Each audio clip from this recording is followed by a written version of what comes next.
এনসিপির সঙ্গে জামায়াতের জোট হতে পারে, যা বললেন আব্দুল্লাহ তাহের। আমরা চাই না জনগণ রাস্তায় নেমে বুঝিয়ে দিক যৌক্তিক সময় কোনটা, উপদেষ্টাদের কায়সার কামাল। এবং সর্বশেষ জানাবো, বাজেট গতানুগতিক ও উচ্চাভিলাষী, বললেন রাশেদ খান। শুনছিলেন সংবাদ শিরোনাম, এবারে বিস্তারিত। বিএনপি তো এনসিপির মামা খালু না যে তাদের এজেন্ডা বাস্তবায়ন করবে, বললেন রুমিন ফারহানা। বিএনপির কেন্দ্রীয় সহ আন্তর্জাতিক সম্পাদক ব্যারিস্টার রুমিন ফারহানা বলেছেন, যদি বাংলাদেশের মানুষ আওয়ামী লীগকে প্রত্যাখ্যান করে এবং এনসিপি নিজেকে অভ্যুত্থানের প্রধান পক্ষ হিসেবে দাবি করে, তাহলে তো গণজোয়ার ও গণভোটে ভেসে ৩০০ আসনের মধ্যে তাদের ২৯০টি আসন পাওয়ার কথা। পাওয়ার পরে তাদের এজেন্ডা বাস্তবায়ন করুক। বিএনপি তো তাদের মামা না, খালুও না। বিএনপি কেন তাদের এজেন্ডা বাস্তবায়ন করবে? সম্প্রতি একটি গণমাধ্যমের টক শো অনুষ্ঠানে তিনি এসব কথা বলেন। তিনি বলেন, জাতীয় নাগরিক পার্টি যখন দাবি করে যে একমাত্র তারাই অভ্যুত্থান ঘটিয়েছে এবং তাদের সিনিয়র নেতাদের সঙ্গে যে ভাষায় তারা কথা বলে, টক শো গুলোতে তো আমরা দেখি তাদের বক্তব্যে বোঝা যায় সবকিছু তারাই করেছে। রুমিন ফারহানা বলেন, আমি জানি না এনসিপির কোনো গঠনতন্ত্র তৈরি হয়েছে কিনা। সম্ভবত এখনো তাদের কোনো গঠনতন্ত্র নেই। তারা ঠিক কোন আদর্শের ভিত্তিতে রাজনীতি করতে যাচ্ছে সেটাও আমরা জানি না। আমরা তাদের রাজনীতি বলতে যা দেখছি তা পুরোটাই আওয়ামী লীগ কেন্দ্রিক। আওয়ামী লীগকে ব্যান করো, আওয়ামী লীগকে নিষিদ্ধ করো, এটাই তাদের মূল কথা।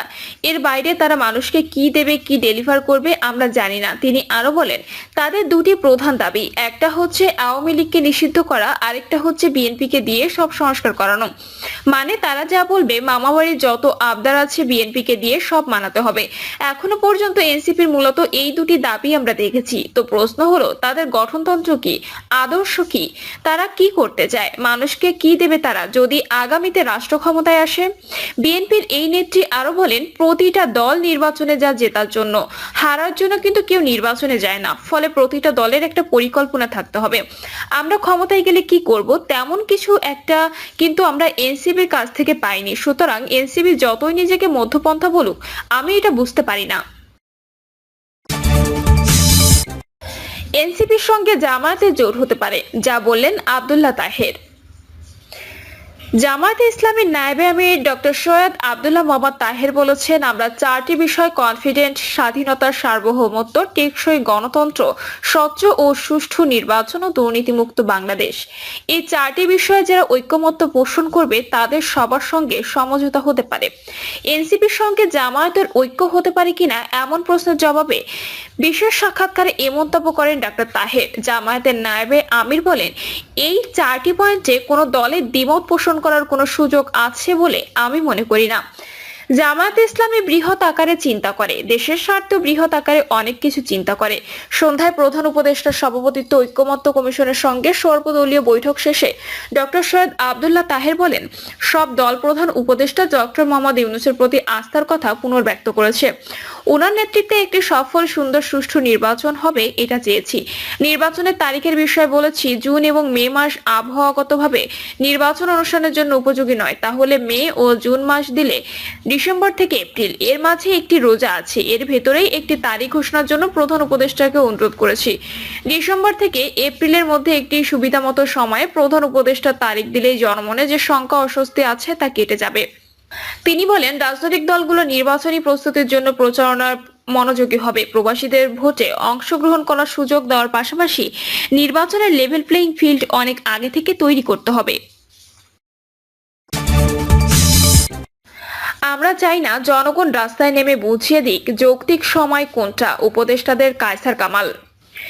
বিএনপির আইন বিষয়ক সম্পাদক ব্যারিস্টার কায়সার কামাল বলেছেন, বিএনপি যৌক্তিক সময়ের মধ্যে নির্বাচন দাবি করেছিল, কিন্তু এখন যারা উপদেষ্টা আছেন তারা হয়তো যৌক্তিক সময়ের অর্থটা বুঝতে পারছেন না। আমরা চাই না দেশের জনগণ রাস্তায় নেমে তাদের বুঝিয়ে দিক যৌক্তিক সময় কোনটা। কায়সার কামাল বলেন, বিএনপির পক্ষ থেকে আমি দাবি জানানো হয়েছে ডিসেম্বরের মধ্যে নির্বাচন। এই দাবি হঠাৎ করে বলা হয়নি।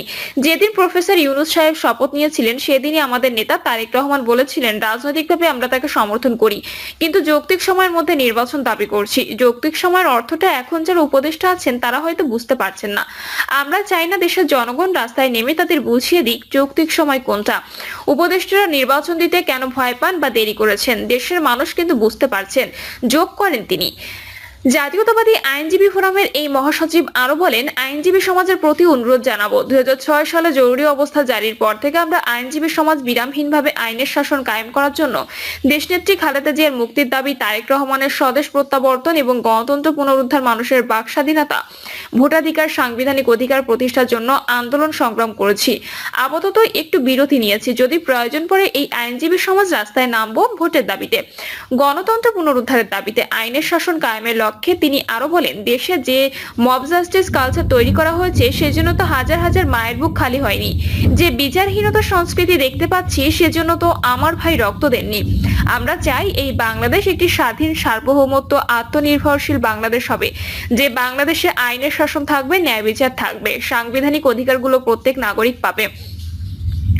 সেজন্য বিএনপি 31 দফা রাষ্ট্র কাঠামো ঘোষণা করেছে, যে রাষ্ট্র কাঠামো আমার আপনার মুক্তির গ্যারান্টি দিচ্ছে, যে রাষ্ট্র কাঠামো এদেশে গণতন্ত্র প্রতিষ্ঠার গ্যারান্টি দিচ্ছে, যে রাষ্ট্র কাঠামো কৃষকদের গ্যারান্টি দিচ্ছে, যে রাষ্ট্র কাঠামো স্বাস্থ্য অধিকার কর্মীদের গ্যারান্টি দিচ্ছে, যে রাষ্ট্র কাঠামো মানবাধিকার কর্মীদের গ্যারান্টি দিচ্ছে, 18 কোটি মানুষের গ্যারান্টি দিচ্ছে, নিরাপত্তা দিচ্ছে। আইনজীবী সমাজের দায়িত্ব তারেক রহমানের এই 31 দফা বাস্তবায়নের কাজ করা। জিয়াউর রহমান সম্পর্কে তিনি বলেন, শহীদ প্রেসিডেন্ট জিয়াউর রহমানের সবচেয়ে বড় আদর্শ ছিল সততা ও দেশপ্রেম, ডিসিপ্লিনে বিশ্বাস করতেন। আইনজীবী হিসেবে কোর্ট প্রাঙ্গণে আমরা যারা নেতৃত্বে আছি কতটুকু ডিসিপ্লিন ফলো করছি।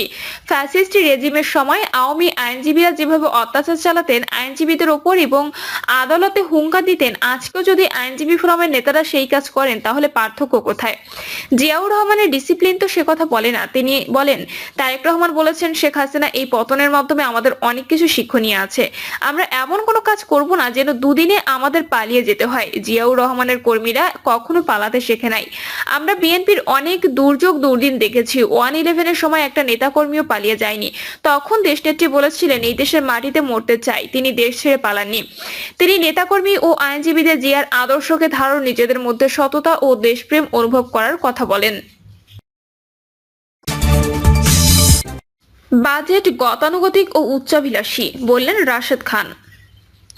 2025-26 অর্থ বছরের জন্য ঘোষিত বাজেটকে গতানুগতিক ও উচ্চাভিলাষী বলে মন্তব্য করেছেন গণ অধিকার পরিষদের সাধারণ সম্পাদক রাশেদ খান।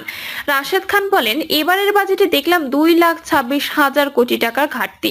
এবারও গতানুগতিক বাজেট, তবে একটি সফলতা বলতে হবে, নানা প্রতিকূলতার মধ্যে সরকার বাজেট দিতে পেরেছে।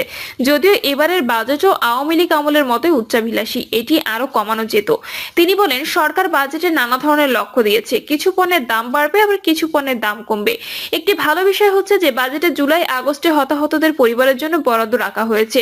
এটি একটি ভালো কাজ হয়েছে বলে আমি মনে করি। 2025-26 অর্থ বছরের জন্য 7,89,999 কোটি টাকা জাতীয় বাজেট ঘোষণা করেন অর্থ উপদেষ্টা ডক্টর সালেউদ্দিন আহমেদ, যা জিডিপির 12.7%। এর মধ্যে পরিচালন সহ অন্যান্য খাতে মোট 5,60,000 কোটি টাকা এবং বার্ষিক উন্নয়ন কর্মসূচিতে 2 লাখ